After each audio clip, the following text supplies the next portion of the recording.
हर खबर पर हमारी पैनी नजर, सच दिखाने का हमारा वादा, क्योंकि हम लाते हैं सच्ची और निष्पक्ष खबरें। स्वागत है आपका सत्यवाणी न्यूज में, जहां खबरें हैं आपकी, आपके हक की, आपके शहर की। और हाँ दोस्तों, अगर आप भी चाहते हैं सच्चाई तक पहुंचना, तो अभी लाइक करें, कमेंट करें, शेयर करें और सब्सक्राइब करें सत्यवाणी न्यूज, क्योंकि यही है सच बोलने वालों की आवाज। गुजरात में बड़ा राजनीतिक उलटफेर, मुख्यमंत्री को छोड़ सभी मंत्रियों ने दिया इस्तीफा।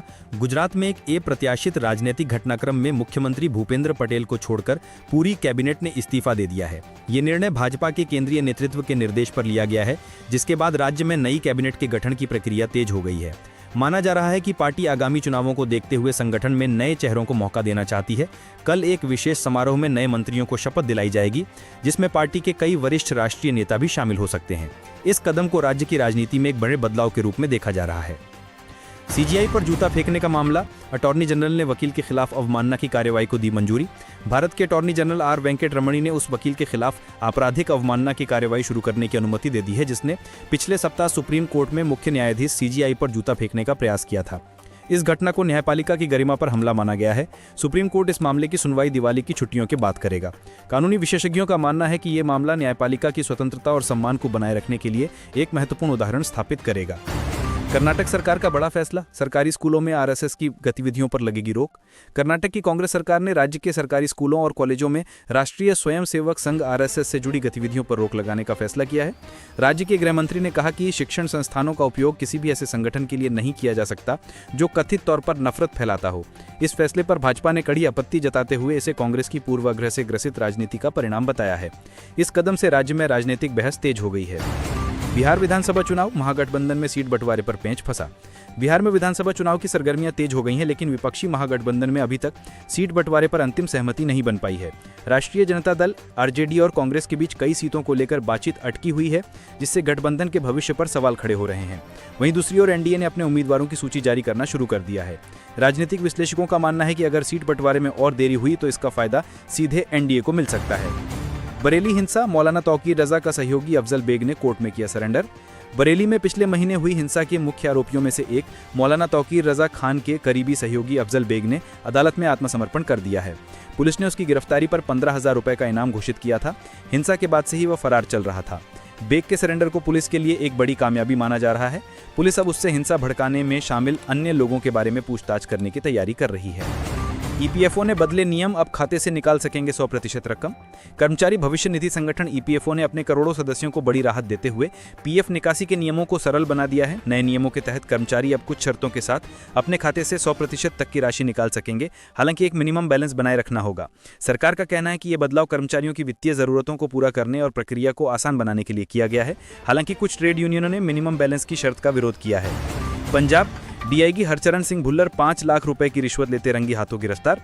केंद्रीय जांच ब्यूरो सीबीआई ने पंजाब पुलिस के डीआईजी हरचरण सिंह भुल्लर को 5 लाख रुपए की रिश्वत लेते हुए रंगे हाथों गिरफ्तार किया है। ये कार्रवाई एक स्क्रैप व्यापारी की शिकायत पर की गई, जिसने आरोप लगाया था कि डीआईजी उनसे मासिक रिश्वत की मांग कर रहे थे। सीबीआई ने जाल बिछाकर मोहाली में भुल्लर को गिरफ्तार किया और उनके चंडीगढ़ स्थित आवास पर भी छापेमारी की। इस हाई प्रोफाइल गिरफ्तारी ने पंजाब पुलिस विभाग में हड़कंप मचा दिया है और भ्रष्टाचार के खिलाफ एक बड़ी कार्रवाई मानी जा रही है। मामले की आगे की जांच जारी है। सुप्रीम कोर्ट ने टीईटी की अनिवार्यता पर मामला बड़ी पीठ को भेजा। शिक्षक पात्रता परीक्षा की अनिवार्यता को लेकर चल रहे एक महत्वपूर्ण मामले को सुप्रीम कोर्ट ने एक बड़ी संवैधानिक पीठ को भेज दिया है। ये मामला इस सवाल से संबंधित है कि क्या निजी गैर सहायता प्राप्त स्कूलों में शिक्षकों की नियुक्ति के लिए भी टीईटी अनिवार्य होना चाहिए। इस फैसले का देश भर के करोड़ों शिक्षकों और शिक्षण संस्थानों पर दूरगामी प्रभाव पड़ेगा। बड़ी पीठ अब इस मुद्दे के सभी संवैधानिक पहलुओं पर विचार करेगी। अयोध्या दीपोत्सव 2025 में बनेगा नया विश्व रिकॉर्ड, 28 लाख दियों से जगमगाएंगे 56 घाट। इस वर्ष दिवाली के अवसर पर अयोध्या में होने वाला दीपोत्सव पहले से कहीं ज्यादा भव्य होगा।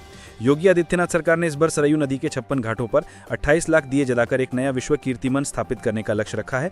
इस नवे दीपोत्सव के आयोजन की तैयारियां जोरों शोरों से चल रही हैं, जिसमें 30,000 से अधिक स्वयंसेवक भाग लेंगे। ये आयोजन न केवल अयोध्या की सांस्कृतिक और धार्मिक विरासत को प्रदर्शित करेगा, बल्कि वैश्विक स्तर पर भारत की सनातन परंपरा का भी प्रतीक बनेगा। कनाडा में कपिल शर्मा के कैफे पर फिर फायरिंग, लॉरेंस बिश्नोई गैंग ने ली जिम्मेदारी। कनाडा में प्रसिद्ध कॉमेडियन कपिल शर्मा के कैफे पर एक बार फिर फायरिंग की घटना हुई है। इस हमले की जिम्मेदारी गैंगस्टर लॉरेंस बिश्नोई के गिरोह ने ली है। सोशल मीडिया पर एक पोस्ट के जरिए गैंग ने इस हमले का दावा किया है। ये घटना कनाडा में भारतीय समुदाय और व्यवसायों की सुरक्षा पर गंभीर सवाल खड़े करती है। पुलिस मामले की जांच कर रही है और इसे जबरन वसूली से जोड़कर देखा जा रहा है। रूस का बड़ा दावा, भारत तेल खरीदने के लिए रूबल के साथ चीनी युआन में भी कर रहा है भुगतान। रूस के उप प्रधानमंत्री ने दावा किया है कि भारत ने रूसी कच्चे तेल की खरीद के लिए आंशिक रूप से चीनी मुद्रा युआन में भुगतान करना शुरू कर दिया है।